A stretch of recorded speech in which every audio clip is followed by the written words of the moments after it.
பகுதியான போய்கிட்டு இருக்கேன். பாளையங்கோட்டையிலிருந்து ஆரம்பிச்சு அப்படி ஒவ்வொரு மாவட்டமா போய்கிட்டு இருக்கேன்.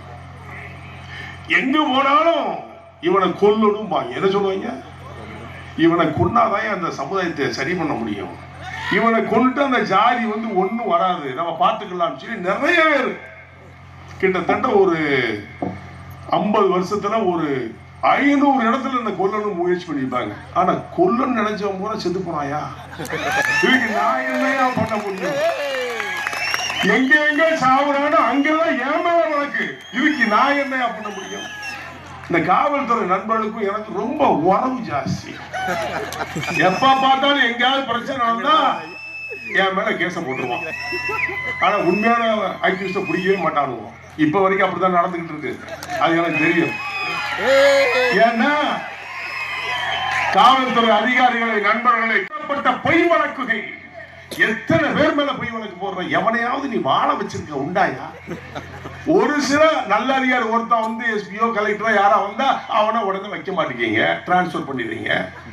ஒரு ஆய்வாளரோ டிஎஸ்பியோ யாராவது வந்தானா அவன் ஸ்ட்ரைட் ஃபார்வர்டா இருந்தானா அவனை தூக்கி மாத்திடுறீங்க. எவன் அழுறானோ எவன் கரப்ஷனா இருக்கணும் அந்த இடியட்டை கொண்டு போய் சட்டத்தை வச்சு காப்பாத்துறீங்க. அப்புறம் இங்க விளங்கு நாடு இதுதான் சுதந்திர நாடா? ஒதுக்கு புறமாச்சு. ஏன்னா மக்கள் கூட்டக்கூடாது, அப்படித்தானே? கூட்டம் கூடனா உங்களுக்கு வயிற்றுச்சலா இருக்கும். உருப்படாம போயிருவீங்கய்யா. இது நான் சொல்லல, ஆண்டவன் முருகன் சொல்றான். சபிக்கிறான் உங்களை. நான் சொல்றேன், நாங்கள் கேட்பது எங்களுக்கு உரிமை. உரிமைக்காக போராடுகின்ற நாங்கள் தேவேந்திர குல அரசாணை பெறுவதற்கு 45 ஆண்டுகள் ஆயிருக்கு. ஒவ்வொரு பகுதியும் போவேன், மக்கள் எல்லாம் சந்திப்பேன். திராவிட முன்னேற்ற கழக ஆட்சி நான் கலைஞரோடு அதிகமாக பழகியவன். ஏன் இளையாங்குடி டவுன்ல எனக்கு பெர்மிஷன் கொடுக்க மாட்டேன்னு சொன்னீங்க? என்ன அர்த்தம்? என்ன அர்த்தம்? சட்டம் அப்படித்தான் சொல்லுவோம். தமிழக மக்கள் முன்னேற்ற கழகம் கூட்டம் போட்டால் ஒதுக்குப்புறமா ஒரு ஓரத்துல கொடுங்கன்னு சொல்லி உங்களுக்கு ஆர்டர் எவையா போட்டான்?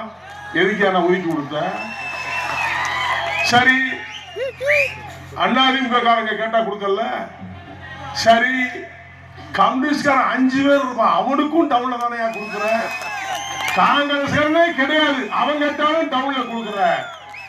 மாபெரும் சக்தியாக வாழுகின்ற என்னுடைய விவசாயத்தை சார்ந்த விவசாய பெருங்குடி மக்களாக வாழுகின்ற தேவேந்திர குல வேளாளருக்கு ஒதுக்குப்புறத்தில் இடம். அப்படி என்னையா உங்களுக்கு நாங்க தப்பு பண்ணோம்? என்னையா என் மக்களுக்கு உங்களுக்கு கொடுமை பண்ணா? நீங்களாம் உருப்படவே மாட்டையா? சத்தியமா சாதி நெறி, சாதி மேல் இருக்கின்ற பற்று நான் கிடையாதுன்னு சொல்றேன். எங்க கூட வாயட்டி என்ன மயத்துக்கு நீ என்ன போன கூடாதுன்னு சொல்ற. ஏன் இங்க போட்ட? இடம் கொடுக்க மாட்டீங்களா? இப்ப எனக்கு கொடுத்தது எங்க தாத்தா. இஸ்லாம் சகோதரர்களுக்கும் எங்களுக்கும் உறவு உண்டு. அந்த காலத்துல இருந்து பாரம்பரியமா கிட்டத்தட்ட 150 ஆண்டுகளுக்கு முன்னால உறவு. அந்த உறவின் அடிப்படையில ஒரு இஸ்லாம் சகோதரர் தான் இந்த இடத்தை கொடுத்தா நான் கேள்விப்பட்டேன். இது ரத்த சம்பந்தமான உறவுயா? சொந்தக்காரன் கொடுத்துருக்காயா? ஏன் அரசு கொடுக்குற இடத்துல நீ மற்றவங்களாம் கொடுக்குறியா? அங்க எங்களுக்கு கொடுக்க கூடாதா? இதுதான் நியாயமா? இதுதான் சட்டமா? அதனாலதான் அடிக்கடி ஒரு சில அதிகாரிகள் அயோக்கிய பயில பண்ற தட்டுடைய தாங்க முடியும். அதனாலதான் எல்லா வேலையும் சொல்லுவேன், அதிகாரிகள் இருக்கிற பெரிய ஆள் பூரா ரிட்டையர்ட் ஆன பிறகு பாதி பேரு கையை கால இழுத்து செத்து கிடக்கான். எல்லாம் அவன் முள்ள எவ்வளவு ஓடி போயிடுவான். ஆனா பஞ்சாயத்துக்கு ஏகதான் வரான். அது சொல்லி போறான்.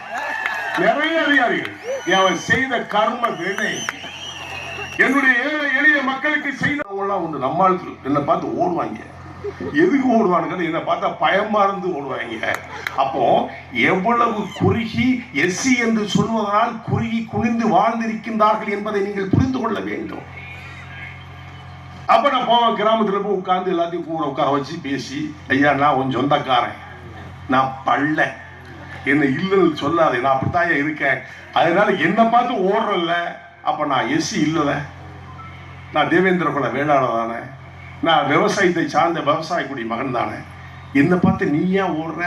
அப்படி அடக்கி ஆண்ட கூட்டத்தை எல்லாம் விரட்டி அடித்து தேவேந்திர குல வேளாளர் அரசு அமைப்பதற்கு 45 ஆண்டுகளாக இருக்கிறது. காங்கிரஸ் ஆட்சியெல்லாம் பார்த்திருக்கேன். அம்மையார் இந்திரா காந்தியை பார்த்திருக்கேன், ராஜீவ் காந்தியை பார்த்திருக்கிறேன், ராகுல் காந்தியை பார்த்திருக்கிறேன், பிரதமர் வாஜ்பாயை பார்த்திருக்கிறேன். தமிழ்நாட்டை பொறுத்தவரை புரட்சி தலைவர் எம்ஜிஆர் அவர்களை நான் பார்த்திருக்கிறேன். என்னோடு இருந்து சமமாக பேசியிருக்கின்றார். கலைஞர் அவர்களோடு பல மணி நேரங்கள் பல நாட்கள் பேசியிருக்கின்றேன், ஒன்றாக அமர்ந்திருக்கின்றார். புரட்சி தலைவி அம்மாவிடம் பல மணி நேரங்கள் நான் பேசியிருக்கின்றேன். எந்த தலைவனாவது எவனாவது பேசியிருப்பானாயா? அப்ப என்ன எசினா அவங்க விட்டுருப்பாங்களா? தேவேந்திரம் ஐயானா, தேவேந்திர வேளாளரியானா, நான் தாழ்த்தப்பட்டவன் அல்ல. தலை நிமிர்ந்து நிற்கின்ற நெஞ்சு புடைத்து ஈரமிக்க சேர சோழ பாண்டிய வர்க்கத்திலே பிறந்தன் கொலப்பெருமையை நிலைத்தாண்ட வரலாறு அவனுக்கு தெரியும். மக்களுடைய ரெப்ரஸன்டேட்டிவா போய் நான் உட்கார்றேன். ஆனாலும் இந்த காவல்துறை என்ன விட மாட்டாயா? எங்கேயாவது ஒரு கேஸ் வந்து அவனை பிடிச்சு உள்ள போடு. அடிப்படை வைப்பதற்கு துணிந்தார்கள். இவனை அடக்க வேண்டும் என்று சதி செய்தார்கள். கிட்டத்தட்ட 53 வழக்குகள் என் மீது போட்டார்கள். எத்தனையோ கொலை வழக்குகள். ஆளும் கட்சியும் சரி, எதிர்கட்சியும் சரி, ஆண்டவர்களும் சரி, ஆண்டு சென்றவர்களும் சரி, என்னை அடக்க வேண்டும் என்று சொல்லி கருதி கங்கணம் கட்டி ஒரு சில காவல்துறை அதிகாரிகள் முட்டாள்கள் செய்த சதியினால் பல வழக்குகள். 17 ஆண்டுகள் கிட்டத்தட்ட சிறைவாசகம் இருந்திருக்கிறேன். என் சமுதாயத்திற்காக என்பதை மட்டும் நீங்கள் புரிந்து கொள்ள வேண்டும் என்பதற்காக எனக்காகவே என் குடும்பத்திற்காகவே அல்ல. பிறந்த குலத்தை பெருமையை நிலைநாட்ட வேண்டும். என் குல பெருமையை மற்றவர்கள் புரிந்து கொள்ள வேண்டும். எஸ்சி என்பதில் அறவறுத்து அறுத்தெறிந்து விட்டு தேவேந்திர வேளாளர் யார் என்பதை நிரூபிக்க வேண்டும்.